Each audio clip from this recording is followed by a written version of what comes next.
everybody in Luqman Nation. This is Jackie Luqman, and tonight is Tuesday, December 12th, and we're coming to you from Washington, D.C. This is live in Luqman Nation. Decided to do, and not really impromptu, but we got to talk about this election in Alabama, this Senate race in Alabama tonight. Ahead of the vote, we don't know who the winner of the race is yet. Polls have just closed not too long ago. None of the precincts are reporting yet. So right now, I just want to give folks time to hop on, to get on the stream, to share this video. And I see that I'm not centered, so let me scoot over. Just give you guys a couple of minutes to jump on the stream. Please share this video. Invite your friends. We got to have a conversation, another one, about the problem that the Democratic Party has with black voters if it really, really wants to win decisively, which, you know, I'm kind of wondering if they really do anymore. Because maybe we've gotten to a point in the society where they don't, it doesn't matter. So let me just take care of a few housekeeping things. You can find us, Luqman Nation, on YouTube, Twitter, Instagram, where else? Facebook, under Luqman Nation, LuqmanNation. Just search for that and you will find us. Subscribe to us on YouTube, like our page on Facebook. I'll also have a companion page called Brick by Brick in Luqman Nation, where I tackle the history of how we got to some of the big issues that we're dealing with today. Please check out my videos on Brick by Brick in Luqman Nation. I've got a video series on Standing Rock. I've got a series on neoliberalism. I've got a series on racism. I'm finishing up a series on the rise of the political black left. And I don't know where I'm going to go next. Whew, so much. Hey, Michelle. Oh, thank you for sharing, even though you can't stay. Hey, Ray, we see you. All right, let's get to this, because I don't intend to be on here real long, but what happened a few days ago in Alabama that the Democrats finally decided to do, some people would say it is great strategy. Now, we all know about the Senate race that's going on in Alabama right now between Roy Moore, a Republican candidate, and who has been accused of not just sexual assault, but sexually abusing teenage girls.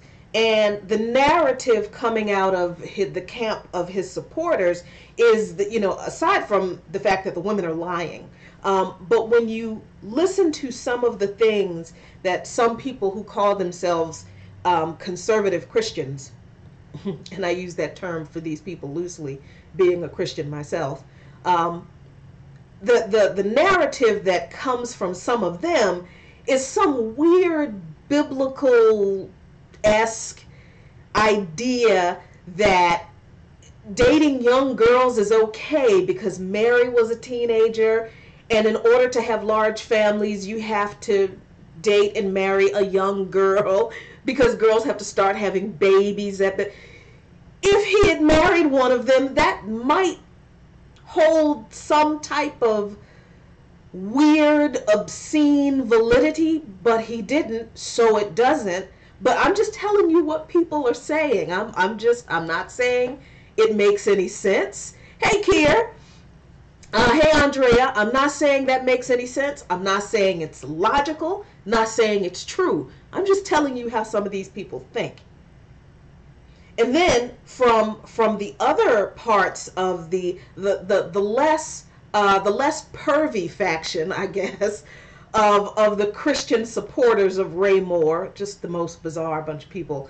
The less pervy faction are supporters of him because apparently when the statue of the Ten Commandments was ordered to be taken down, he defied the order to take down the statue of the Ten Commandments, which makes him a warrior for for the kingdom of God and the word of God, even though we're supposed to be a nation that is governed on the basis of the separation of church and state. So why anybody would want anybody's religious text displayed on public property that is paid for by the tax dollars of everyone of every different religion or lack of religion. Why anybody thinks it's a good idea to put the Ten Commandments on public property in front of a courthouse or a state house that's supposed to represent all people, I don't know why anybody thinks that's a good idea. Again, being a Christian myself, I can't tell you why people think this stuff makes sense. It doesn't. But people are just enamored with Roy Moore because he's this warrior for godly values, even though he's also like a pedophile. But well, that's not true. He's not a pedophile. He's a jailbait chaser. I think that's okay. So I don't know how he can be a jailbait chaser and he can also be a man after God's own heart. I don't understand that. I'm just telling you what people think. Just telling you what his supporters say. Not saying it makes sense, because it doesn't. And some of these people who are so supportive of Roy Moore because he stood up against the people who wanted to remove the Ten Commandments from the courthouse or the state house or whatever public place they foolishly decided to put that statue up in front of, were black Christians. Because last week, apparently Roy Moore, former Judge Roy Moore, I don't understand how you get kicked off of a couple of benches, but you still get to be called it. I guess he wasn't disbarred, which is why they still call him Judge Roy Moore. But he was actually kicked off of the bench a few times because of ethics issues. Not involving prepubescent girls, but because of ethics issues nonetheless. But he's still a man of God, according to these people. I'm just telling you the facts. I'm just giving you a foundation for this conversation, who we're talking about here. And why this man is actually running a tight race against the Democratic opponent who's supposed to be so much better than him. The Democratic opponent, by the way, who actually did prosecute the murderers of some of the little girls who were murdered in the bombing of the church in Birmingham. You have to be a special kind of deranged to actually be able to make excuses and legitimize in your mind that someone who dates teenage girls, I mean 30, 40 years older than these teenage girls, someone who has been kicked off of doing his job as a judge because of ethics issues more than once, and someone who just said that he thought that America was great, that the last time America was great was when our families were together and we cared for each other. It's true that we did have slavery then, but that was a small thing. Yeah, that was, just a little aside. We were great then, even though we had slavery. How do you formulate a logical defense or justification for voting for that guy as opposed to the guy who actually prosecuted racist murderers?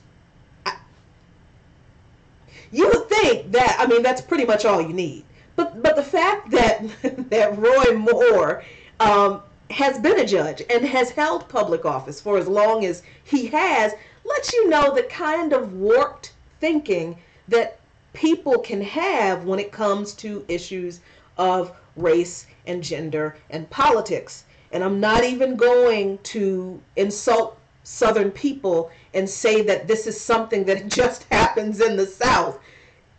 Obviously, it's not something that just happens in the South. Donald J. Trump is president of the entire United States. So clearly, people in the North don't have like moral clarity on who's not a racist and who's not a sexist and who we shouldn't be voting for to represent all people. Ugh. But I'm just trying to explain to you the kind of lack of logic, I guess, that some people who call themselves people of faith, use when trying to defend somebody like Roy Moore. So they believe that this man is embattled by the evil, ungodly, liberal left, which, you know, these people really do believe. A lot of the conservative evangelical wing, not all Christians, but a lot of the conservative evangelical wing really do believe that people who are not politically conservative are ungodly, that they're all liberal, that they're all ungodly, and they're all trying to destroy Christianity, America, take away apple pie, set fire to the flag, make all the men marry each other, and turn all the women into lesbians, and have all of us worshiping to the statue of Baphomet. I'm telling you, some of these people really do believe that. I'm laughing because I've gone to church with some of them. And I'm laughing sometimes. I laugh sometimes to keep from screaming because I can't believe that for all of the years that I tried to talk to people and tell them what was wrong with their interpretation of the Christian faith and their co-opting political beliefs into their faith and pushing politics because of their faith. I'm just amazed that everything that those of us who fought this fight inside the communities of faith for so long, it's just amazing to see it all play out like it did. And I can only laugh to keep from really crying in despair. This is horrible. It is appalling and ridiculous. Wholly predictable, though, but it's still appalling and ridiculous that after the dumpster fire that is Donald Trump, that people just swore could not happen, that there is actually a tight race going on in Alabama between Roy Moore and Doug Jones. And part of the reason that race is so tight is because of this bizarre, destructive, completely inaccurate and wholly co-opted by the Republican Party interpretation of Christianity that has even convinced and blinded and brainwashed some black Christians. Because last week, Roy Moore he went to a black church. And I know people are like, oh, there's no such thing as black church. Yes, there are. Let's stop dealing in what we wish things were. Let's be honest about the way things are. There's the white church in this country and there's the black church in this country. It's always been that way, and it probably always will be that way because we've never dealt with race, and we've certainly never dealt with race in the body of Christ, in the communities of faith. We just suck at it. But Roy Moore goes to a black church and he doesn't say a whole lot. But I was just kind of surprised that people in the church, because this is what I would do because I've actually done it before, and I know quite a few people who did. Roy Moore, when he gets up to speak, a few people in the church actually got up and I was wondering why people didn't get up and leave, why that wasn't reported. Why do we, people of faith, people of color who are people of faith, sit there and listen to clearly shady, amoral politicians who aren't going to do a doggone thing for us? Why do we sit there and let them co-opt our places of worship? Why? Because we love our pastor so much?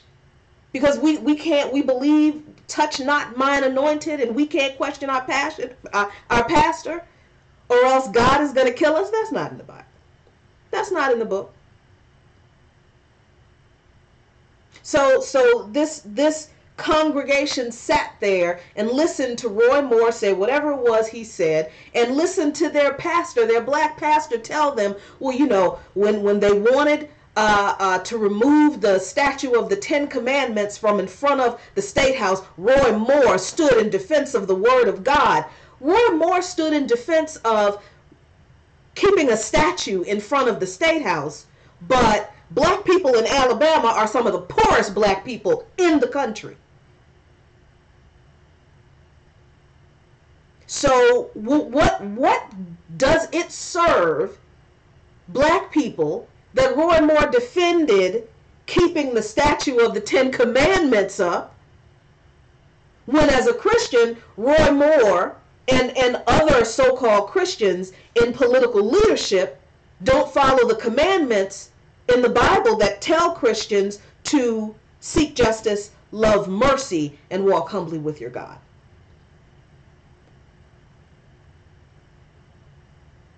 So that's why, excuse me, Roy Moore can get away with being in a tight race. That's why one of the reasons why he's in such a tight race. It makes no logical sense that he should have been anywhere near he was in the polls. But here's another reason. And here's another part of the I guess inconvenient or uncomfortable truth about the Democratic Party. They suck when it comes to reaching out to black voters on issues that matter to us. Now, like I said, I did a series on neoliberalism over on Brick by Brick. I'll give you a link to it here if you like. And I did one episode on when the Democrats began to adhere to neoliberal policies. One of the biggest issues I think we have in politics is that we don't understand how big of an issue neoliberalism is. And the other part of that misunderstanding or lack of understanding is that we think neoliberalism only applies to liberals. Neoliberalism is not an ideal that is limited to one particular party. Both political parties, any political party can espouse neoliberal ideas when you understand what neoliberalism is.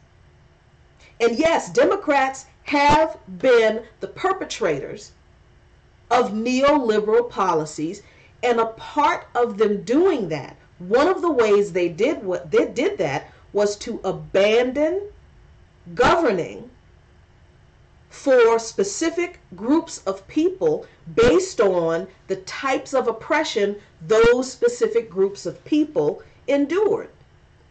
So that they wouldn't do too much to push for policies that specifically addressed issues regarding oppression against Latinos. And they wouldn't specifically advance policies that addressed oppression specifically as they pertain to women or black people. And that was the basis for third way politics. It was the strategy of the Democratic Leadership Council, which is now defunct, but Bill Clinton and Barack Obama were basically the benefactors, the beneficiaries rather. Bill Clinton directly and Barack Obama indirectly beneficiaries of the DLC's abandonment of what we know as identity politics. The Republicans have turned that into a dirty word, but all that really is governing to address injustices that have been committed against people of specific identities. I thought that's what the Democrats were supposed to do. I thought they were supposed to be the people who governed, who fought for the union members, and for the teachers, and for women's, and for women, and for gays, and for Latinos, for Asians, and for black people, because as a group, those people have been marginalized and left out of much of the opportunity in this country in various ways, in various degrees. But the Democrats abandoned those ideals, those leftist, progressive, for the people ideals a long time ago. And it's just gotten worse and worse and worse. More privatization pushed by Democratic presidents. Charter schools. Remember, it was Arne Duncan who was the Secretary of Education under Barack Obama. And Arne Duncan was a champion of charter schools in Chicago. Go check out what Arne Duncan started in Chicago that Rahm Emanuel is finishing now, destroying the public schools in Chicago that people have been fighting to keep. So we have a situation now, after all these years of Democrats literally abandoning particular groups of people and telling people, no, we're not going to fight for a living wage for low-wage workers. No, we're not going to fight for gender equality. No, we're not going to fight for quality, affordable housing for poor people. No, we're not going to fight against racial discrimination. We're not going to fight against stop and frisk. We're not going to fight against unfair and racialized mandatory minimum sentences. No, we're not going to fight. We're not going to make issues about specific groups of people. We're going to go after the working class white voter, the white male voter in middle America that the Republicans left behind. And how do you think they did that? How could they have done that if they didn't tailor their message, their platform, to appeal to them? That's right, Kier. Pinochet policies. We talked about, oh my God, the things I learned about neoliberalism. I'm definitely going to give you a link to that series. I'm actually proud of that series. I hope you enjoy it. But that's what the Democrats have done on a national level. Now, I will say this, on a local level. And this is problematic. It's very sticky. It's a very tricky tightrope to walk for Democrats who are not on the national stage and who are just getting into politics, or they are running in small and local state and area elections.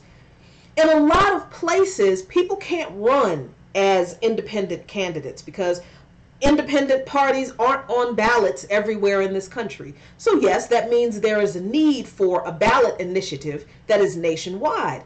Until then, it's still true that in a lot of places in this country, if you want to run for elected office, you have to register as either a Republican, Democrat, or Libertarian, or whatever the options are that are already on that ballot. That's just the truth. That's the paradigm a lot of people operate in. So that's why you get a lot of people in local races who are very progressive, very green, very left, and they're running for office as Democrats because they literally don't have a choice. And then because their message is so outside of the National Democratic Party's platform of third way, middle of the road, let's not talk about gay, black, women, immigrant, transgender, let's just talk about all people, let's not address particular issues, then those candidates on the local level, those down ballot candidates who don't carry the water of the DNC's third way policies, they don't get the money from the DNC, and they don't get the endorsements from the DNC. They're literally the dark horses, the black sheep of the Democratic Party, out there running campaigns by themselves, begging for money, trying to scrape up a donation here and there because they're not getting any support from the Democratic Party, because the Democratic Party doesn't like that these local independent candidates don't agree with and don't believe in abandoning identity politics, because these people, the local down ballot candidates, understand this one thing. The people in those identity groups that the DNC has ignored for decades, The DNC needs those people's votes. It really is that simple. So the DNC has dealt itself a losing hand. Basically, we saw that in the national election. And if the DNC is not careful and they continue not to support progressive and left candidates who do not subscribe to their third way ideology, they're going to lose critical races in the states too, like they did in the midterms during Barack Obama's first term. So here we are in Alabama.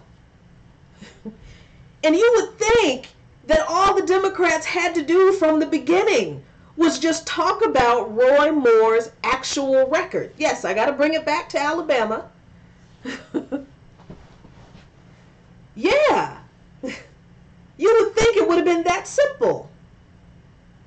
But I feel like the Democrats kind of ignored Alabama. They did exactly what they did in the national election. They assumed nobody would be that stupid. Nobody would be so foolish as to vote for Roy Moore. They underestimated the power of the GOP in co-opting the community of faith and being able to mobilize those people to vote. As a Christian who has attended predominantly white churches that I found out were way more politically active in conservative politics than I was comfortable with, and who has attended predominantly black churches that were much more apolitical and didn't get involved in any kind of social activity that also made me uncomfortable. I cannot stress enough the religious fervor, and I mean that pun entirely, the religious fervor with which the GOP has been able to whip up conservative white Christians to vote for these crazy ass people like Roy Moore and Ted Cruz. They didn't come out of a vacuum. This wasn't like, oops, I woke up and there are these crazy, weird, doomsday kind of religious whack jobs in office. No, this was a concerted effort, a plan that was put in place by politically conservative Christians decades ago. And it wasn't a secret. It wasn't like nobody knew. But instead of addressing the rise of the politicized conservative Christian right, Democrats tried to get more of them to vote for their party. Instead of standing for ideals that were the polar opposite of what these people were pushing, the Democratic Party's strategy was, well, let's convince these people who believe these things that they should vote for us. Why? Because they wanted to win elections. They wanted power. They didn't want to win elections so they could help people. No. Because they wanted power. And not power for you and me. No. So they could make more money for their donors. This is where the neoliberalism comes in. And yes, this is the exact same thing that the GOP was doing. The exact same thing.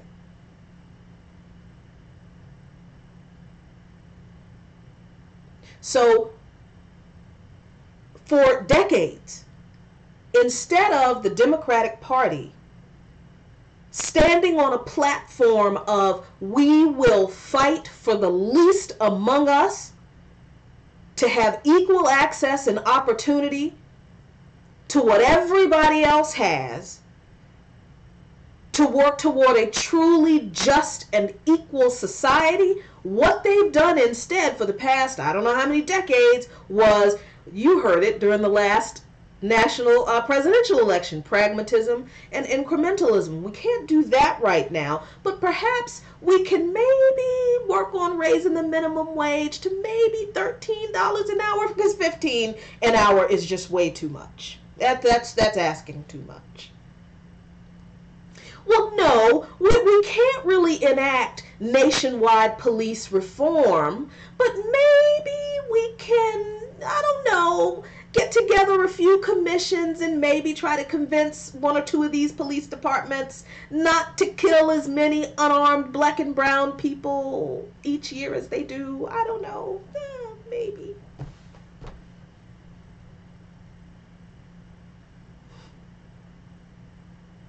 No, we really can't do anything about the inequitable funding of public school education and the proliferation of private for-profit charter schools that leave many poor white and definitely most poor black and brown students out. But maybe we can, I don't know, maybe throw a few rules in place where some of those for-profit schools have better disciplinary policies, so it doesn't seem like they're instituting a private school to prison pipeline. And while the Democrats were piddling away at incrementalism and pragmatism and trying to negotiate with the Christian nationalists, because that's what they are, they ignored the voters that carried them in every single election since, I don't know, maybe a few years after Reconstruction. Black voters. And it is amazing to me that every election, every close election, Democrats always declare, oh, you know, the black vote, the black voter really has to come out in order for us to win this race. But for how many weeks, months, years before this election did the Democratic Party ignore those very voters that they know full well they can't win without? So why should black voters continue to allow themselves to be treated like nothing more than pawns in this chess game of politics that the Democrats and the Republicans play? Now, I intentionally use the word pawn. Let me see if I can pull up this definition so you can see it yourself. What's a pawn? Why, Jackie, would you call black voters pawns? That's so mean, because the definition of a pawn is it's a chess piece of the smallest size and value. A pawn moves one square forward along its file if unobstructed, or one square diagonally forward when making a capture. Each player begins with 8 pawns on the second rank and promote a pawn to become any other piece if it reaches the opponent's end of the board. That's in chess. But a pawn is also a person used by others for their own purposes.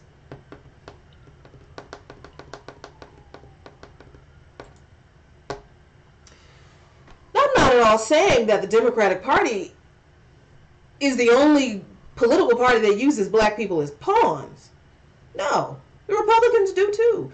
Only, I think it's more accurate to say that the Republicans really just don't give a crap about black. They don't even bother to use black voters as pawns. They don't care. The GOP does not court the black vote because the GOP's message isn't directed toward us. The GOP doesn't even waste its time telling black people, why are you still voting for the Democrats?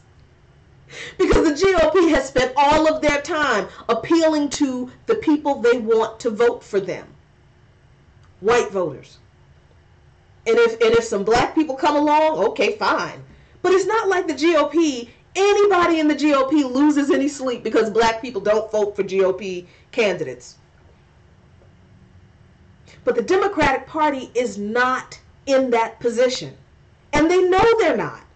Which is why they have a situation like they have in Alabama last week when President Obama recorded a robocall that was distributed out to all of the registered Democrats. And that call was broadcast heavily in black communities. This was last week. The polls closed today. They voted today in Alabama. The Democrats decided to break the glass and pull out Magic Negro Barack Obama. I said it. Yes, I did. They decided to break the glass and pull out Magic Negro Barack Obama to get the black people down in the Pookie and Ray Ray Nims. Remember when he said that about black voters having to come out and vote for Hillary Clinton? Tell Pookie and Ray Ray they need to get out and vote. The Democratic Party waited until last week to make an effort to reach out to black voters in Alabama to save their skin from Roy Moore, from losing to not just the GOP, but the crazy Christo-fascist faction of the GOP. They waited until last week to connect with black voters in any way to try to keep their Senate seat in Alabama. Now, I don't care what kind of politics the GOP has. Whenever I talk about politics and black people, please know that most of the time the GOP isn't even a part of my thinking, because we all know what the GOP is about today. And I don't care how many people deny the history or whatever it is. They want to make all the excuses they want to make about the GOP. I personally don't care. When I'm talking about black people in politics, I ain't even talking about them. They're not a part of they're not in my discussion, not a factor. I'm talking about the people who are supposed to be better than them. The party that keeps telling black people that they're better than the GOP. But they're the party that has voted for some of the same warmongering, pro-police union, you see, because it's not necessarily all the time police themselves individually that's the problem. It's the unions that draw up contracts for the city to sign that protect police officers who commit crimes.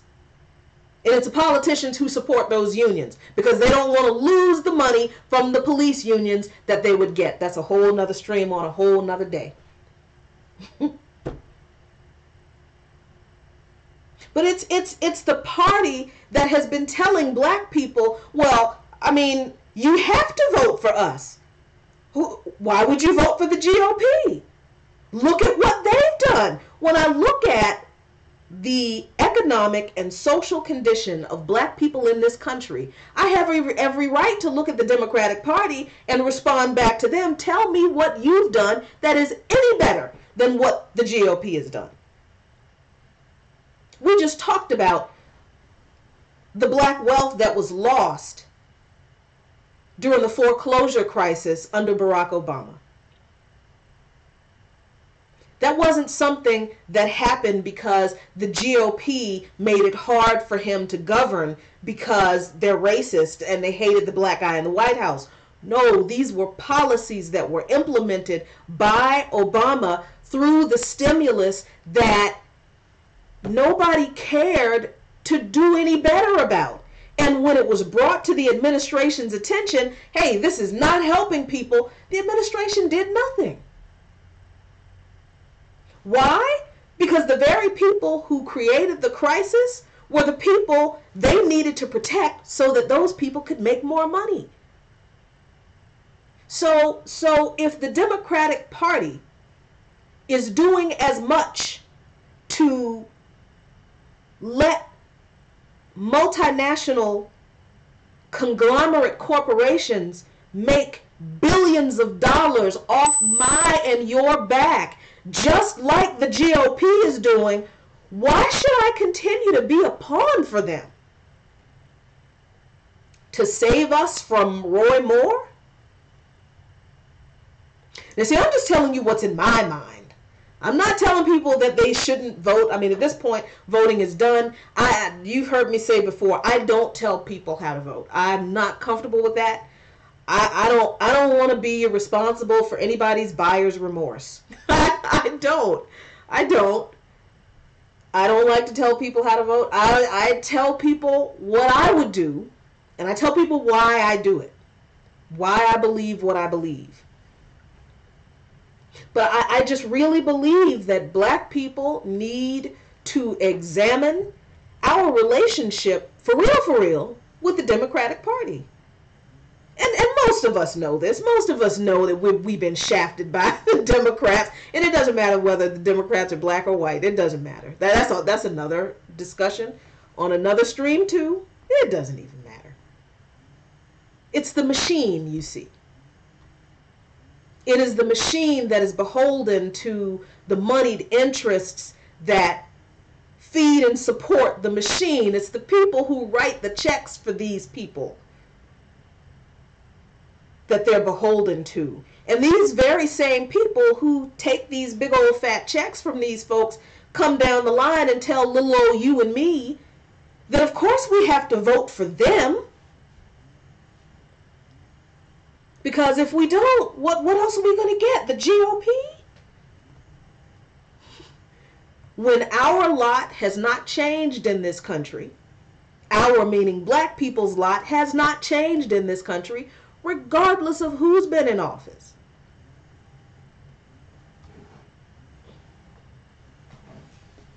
So, I look at this situation in Alabama and, man, I hope the Senate seat doesn't go to crazy Christo-fascist, jailbait chasing Roy Moore. I hope it doesn't.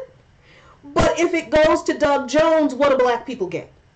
That's the question. That's the only question I have anymore when it comes to politics for black people. Sorry about that, y'all. I get real popular at around 8 o'clock. I don't call my family enough, so they're like, what is she doing? I bet she's on that live stream again and she doesn't even talk to us. Well, if they watched our show. So, I mean, as a black person, as a black American, as a black voter, this is the only question I have anymore for the Democratic Party. If I vote for you, what am I going to get? That's what people who vote for the GOP, that's what they do. If we vote for you, what are we going to get? Now, what they get is pretty much the same as what black people are getting. Most poor white people, nothing. But at least they'll vote for somebody who will articulate their same ideology. We won't even ask that. We won't even ask candidates, what is your position on reparations? We won't even say it because we are so afraid of getting people upset at us. You will never win another election locally and probably not nationally if we don't vote for you. So I think we are in the position of power to demand that people address our concerns. And that includes Democrats, it includes the Green Party, it includes progressives, the Democratic Socialists. I don't care who you are. Black people need to stop being afraid to articulate to our potential elected officials, these are the things we are lacking. These are the things we need, and I need to know from you what you are going to do to get them for us in exchange for our vote. If you can't do that, then we will take our vote elsewhere. Now, I know it's going to take some time to get us to that point of political maturity. It is. We would love for it all to happen overnight. It's not gonna. But this is something that we have got to begin to be brutally honest about. Because we literally can't afford to continue to blindly vote for politicians, Democratic politicians, just because they're not the GOP. We can no longer afford to be pawns in this game because we remain pawns. Nobody ever makes us queen. Like in chess, the pawn can be made a queen. Nobody ever makes black people queen. Just because Oprah got some money don't mean the rest of us got anything. Just because Michael Jordan got some money don't mean the rest of us got anything. And trust me, Oprah and Michael Jordan don't have as much money as Bill Gates.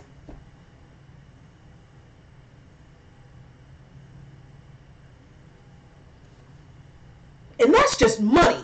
That's just money. We're not even talking about actual wealth and power, influence. So I don't know what's going to happen in Alabama tonight, y'all. I really don't. I'm looking at the returns just like you do. Thomas, I think you misunderstood what I said when I mentioned the police unions. I was not talking about the police unions in response to a particular party. I was talking about the police unions in regard to politicians supporting them and why they do. And it is also worth noting that there are more than one police union. There, in some cases, in some states or in some cities, there's a police union for the black police. There's a police union for the white police. Bet you didn't know that. So, and the idea, and I'm just reading your comment because it's just, I just see it here. Oh, you're cute. Why on earth does the Democratic Party have to reach out to anyone when their candidate has a record on civil rights that's pretty spectacular? I don't understand why people think that everyone knows what we know when we know it and how we know it. I mean, do you think people just get information by osmosis? The reason people campaign is so that people can know who you are and what you're talking about. And I've got an interrupted feed and I don't know why. There we go. So that's the whole point of campaign. You campaign so that people who are voting for you or people who you want to vote for you, you tell them why they should vote for you. That's what a campaign is. And Democrats don't get to not campaign just because they're not the GOP. That's ridiculous. And I think that's insulting to anybody who a politician is sitting in front of and who's telling them that I want you to vote for me. I have a right to ask you why. I don't care if you're not the GOP. Not the GOP is not a good enough reason for me to vote for you. And honestly, again, black people cannot afford to continue to vote for good enough. Because good enough hasn't been good enough for us. Do you know why? Because in 36 years, it is estimated that black people as a group in this country will have zero wealth. That's not because we don't invest wisely. That's not because we don't want to work. That's not because we don't value education. That's not because we have too many out-of-wedlock mothers. That is because of policy. That's because of politics. And that's because of politicians who have taken our vote for granted and have done nothing for us. Never mind the politicians who actually campaign to hurt us and implement policies that actively hurt us. No, this is because there are too few politicians who will legislate to defend us and on our behalf. I don't owe anybody who will not stand up for me in the affirmative and definitively my vote. And I refuse to continue to listen to people, I don't care who you are, telling me that I owe anybody who doesn't give a damn about me and my people, to the point where they won't even talk about our issues, my vote, because the other guy is worse. Worse according to who?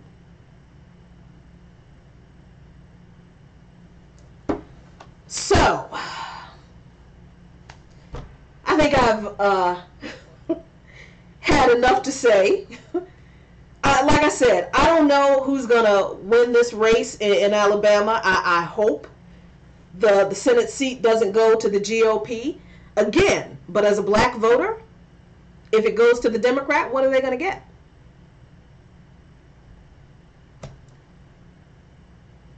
So thanks, y'all, for joining me.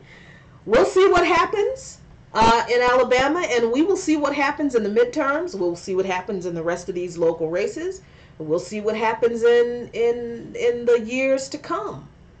But one of those things that has to stop happening is the Democratic Party taking the black vote for granted. We're not your pawns.